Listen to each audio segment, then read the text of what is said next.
My sister and I lost our dad a year ago. He was my only parent. Mom was never in mine or my sister's life. Dad left money, inheritance, for me and sister, and she used her inheritance to get new cars and renovate her house. I live with my aunt right now cause my brother-in-law didn't let me stay with my sister. I'm planning on using my inheritance money to pay for college tuition. I've always wanted to be doctor but haven't decided which branch yet. My sister and I haven't been close. It started after she got married to her chronically ill husband, who was allowed to make backhanded comments about dad and mock his illness, and make a scene at his funeral. Only because he's ill and shouldn't be held accountable for his behavior. I've distanced myself, but my sister kept visiting a lot lately, venting about my brother-in-law's condition. He's been in and out the hospital for heart problems and in need for a surgery. She brought up my inheritance money several times, but I end up cutting the conversation. She then straight up asked if I could help pay for her husband's surgery and she'd pay back in less than a year. I felt uneasy cause if I give her money from my inheritance, which is a large amount, then there's no guarantee she'll pay back before it's time to apply for college. I'm taking a year gap, but I know my sister can't pay back that much and I felt I was risking my future. I refused to help and she had a meltdown at my aunt's house, calling me heartless, cruel with no empathy. She said that her husband's health should be a priority and I needed to help because education is nothing compared to someone's health, and asked if I'd be happy to see her as a widow and my nephew with no father. My aunt suggested others pay, but most of them cut my sister and her husband off. I argued that her husband's poor health isn't my fault after she kept blaming and guilt-tripping me. She kept crying, and although my aunt decided to stay out of it, she said that I should be prepared for permanent damage in my relationship with my sister if I don't help her now.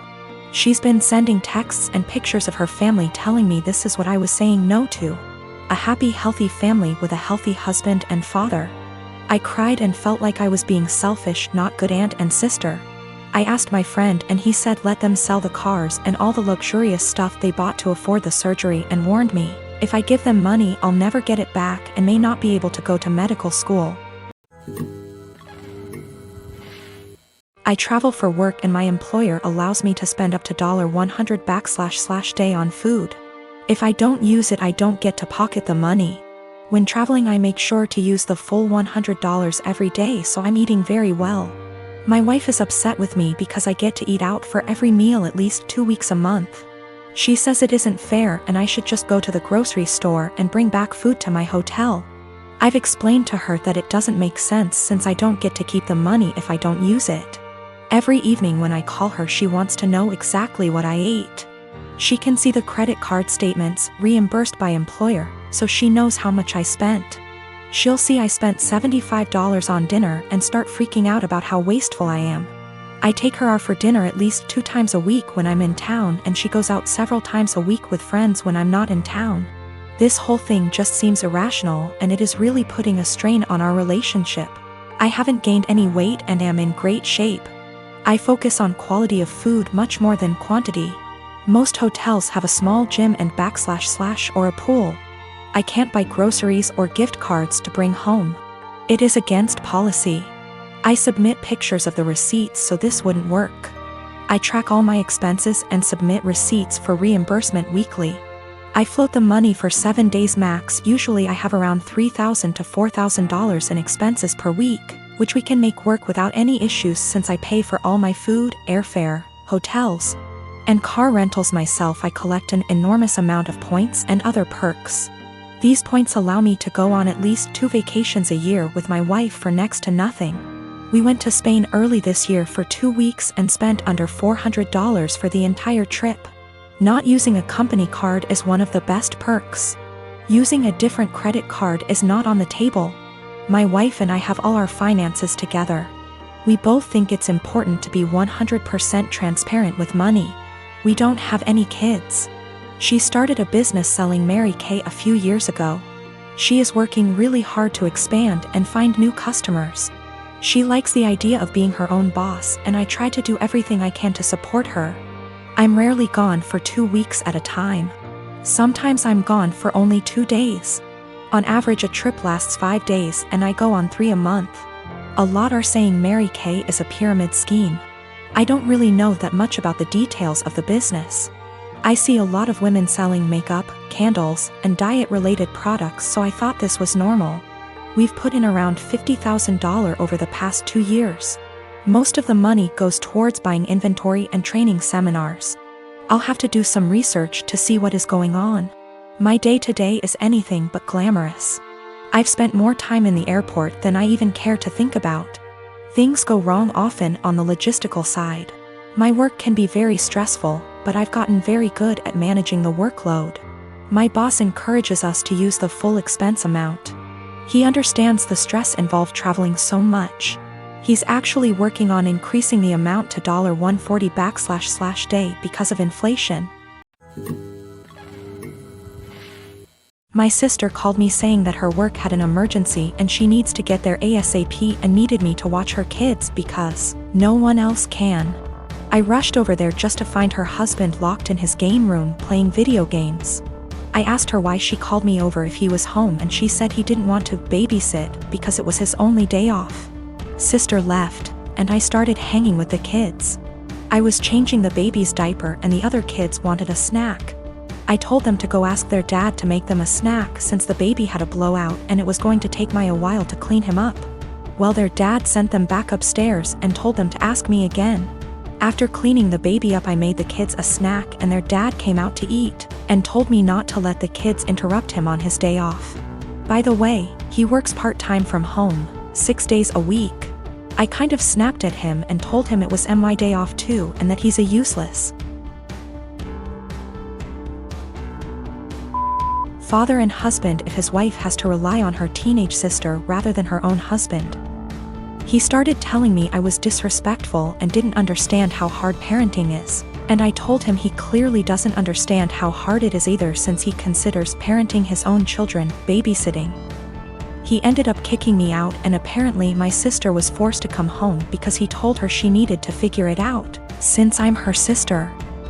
I feel like I may be the asshole because my sister is mad at me, her husband is mad at me, my mom is mad at me for causing drama, but my dad thinks it's funny and agrees with me. I definitely didn't need to call him names, but I just hate this guy so much. We have argued about things in the past as well, so we already don't have a great relationship.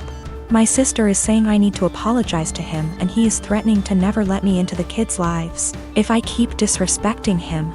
He does not take care of the kids normally. My sister takes them to daycare during the day and then picks them up on her way home. She is the breadwinner and the primary caretaker. I really love those kids and don't have an issue babysitting them. I love hanging out with them. I also don't blame my mother for her being mad at me, just because of the fact that my sister's dumbass husband texted her and apparently told her a much different version of what happened. He told her I was sitting on my phone the whole time being lazy and the kids kept begging me for a snack. Also, I did not yell at him in front of his kids. It was a private conversation. For the past 5 years, I volunteered for a mental health hotline. I'm deeply passionate about the hotline's work, and I've devoted huge amounts of time and energy to answering calls, training new volunteers, and fundraising. I've become close friends with many of the people I volunteer with, and I get a lot of joy out of helping people who don't have a lot of other support in their lives. I love this organization. I can't imagine my life without it. Today, the head of the organization sent out an email announcing that they've hired a new volunteer coordinator.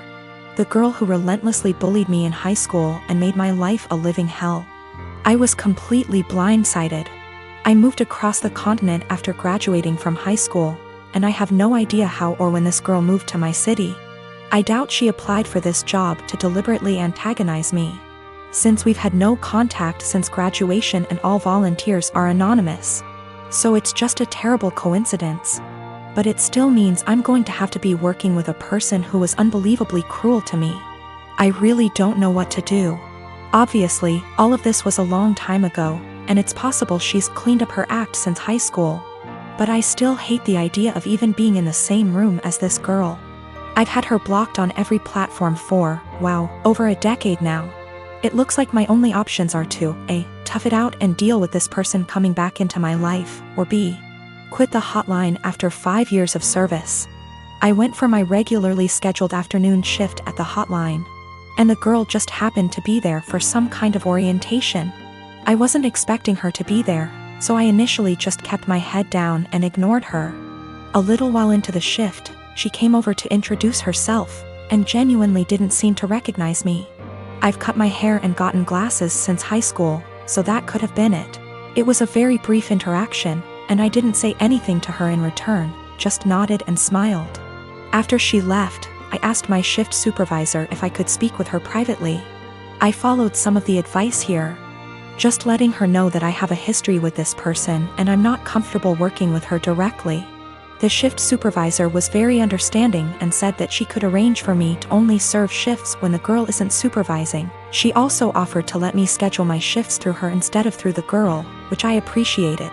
Unfortunately, it seems like there will be an unavoidable level of casual interaction, given that the girl is working in the facility on a full-time, 9-to-5 basis. I think I'll be able to stick it out for now, but we'll see. The shift supervisor did ask me what I wanted to tell the girl. Vis-a-vis an excuse for my not wanting to be on shift with her, but I couldn't think of anything to say. So I left it up to her.